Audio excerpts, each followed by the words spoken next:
Alright, so I'm getting ready to go out and do some shooting.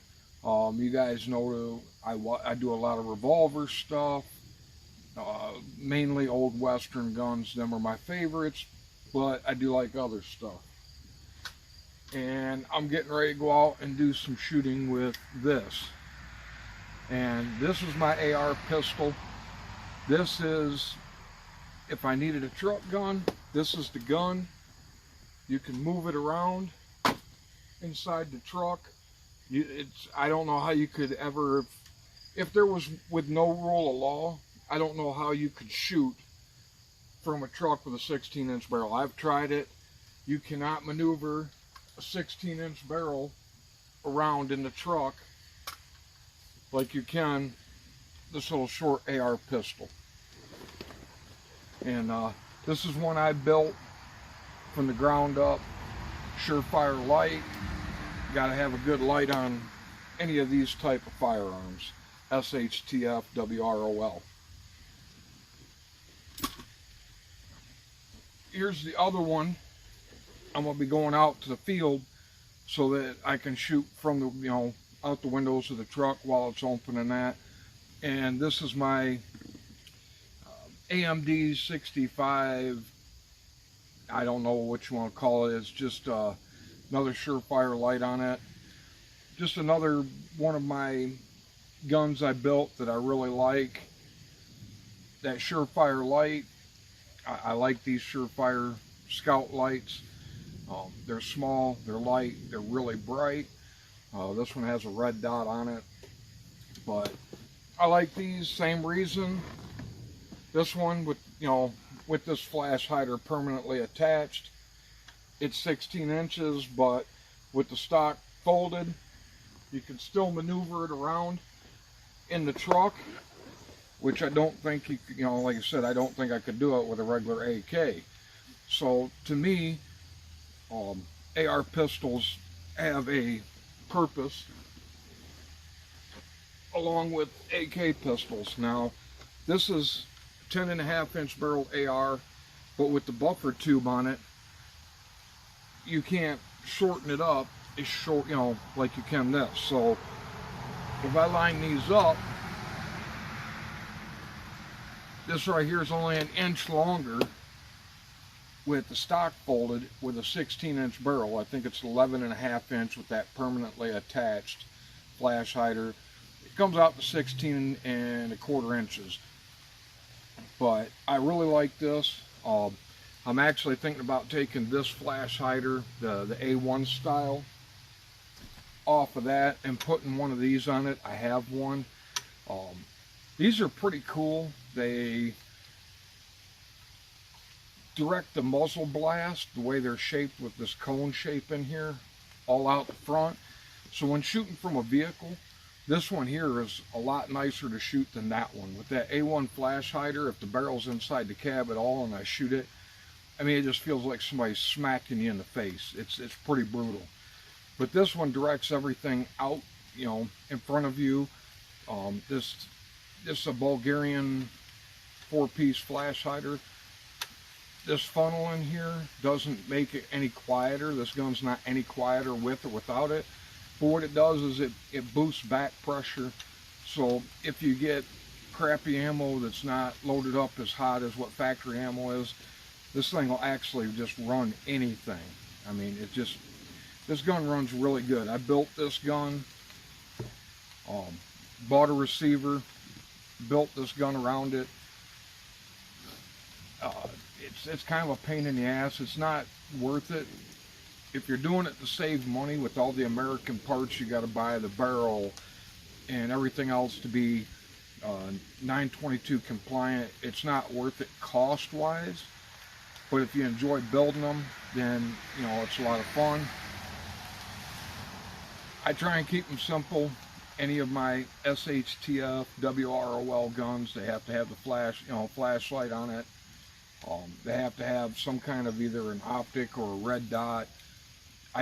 For me, because I'm getting older and my eyes aren't as good, I find it with a red dot, it's real easy to acquire the target quick. And with this one,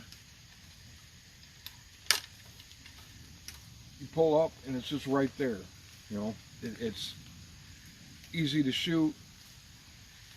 Not going to be extremely accurate this way, but with that red dot, you can still shoot it with the stock collapsed.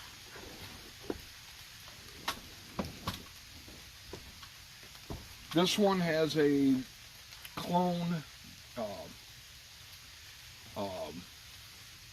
Trigicon ACOG on it, because I'm not wealthy enough to afford an ACOG. I flip back and forth. I run a primary arms on this quite a bit.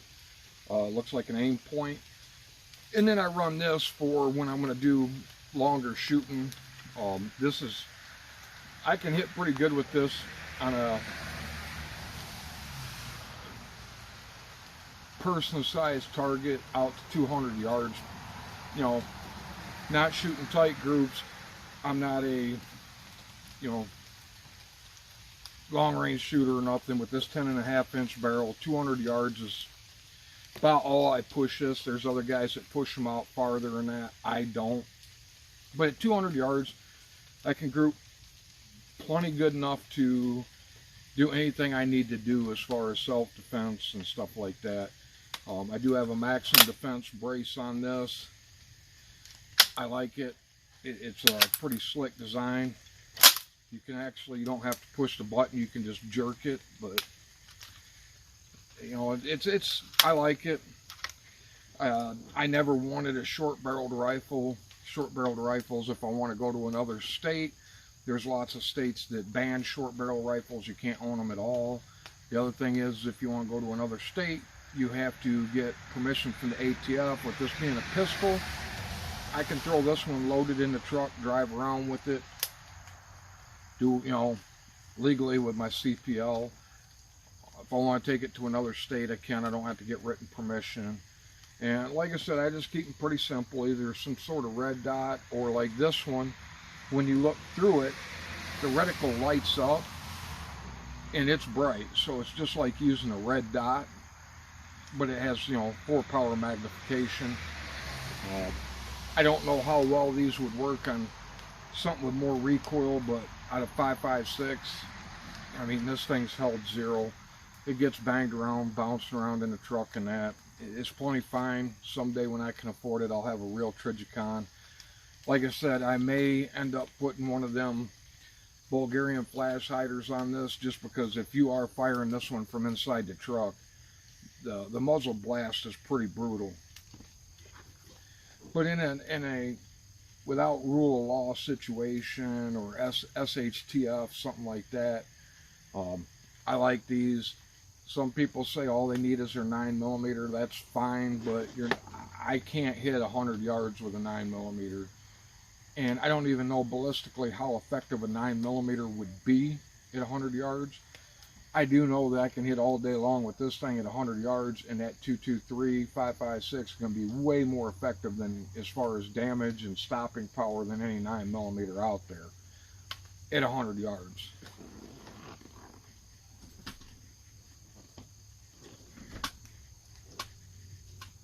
The 7.62 by 39. We know that's a good round. It's been around for a long time. I'd really like to eventually get an AK in 5.56, just because of the fact that I have so much 5.56 ammo, and right now 7.62 by 39, or at least for me, it's hard to find around here. But I do really like this gun. Of all my AKs, I'd say this is probably my favorite. And of my ARs, it's a toss-up between this one and my Mark 12.